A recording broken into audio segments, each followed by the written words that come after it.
Under renovation. So pinapagawa-gawa. Yes. Gano'ng kalaki yung house?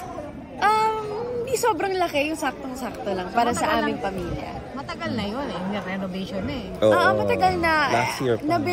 Nabili ko siya ang dalawang ikaw.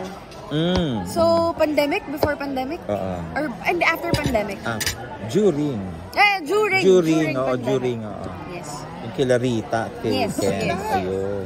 Galing ha. Ilang floors yun? Dalawa lang na. 2 floors. Pero medyo malawak. Panganay ka ba? Yes. Ilan? Breadwinner. Tatlo kami magkakapatid. Ayun. Yes, diba? Next time, sariling bahay mo na. Oo nga eh.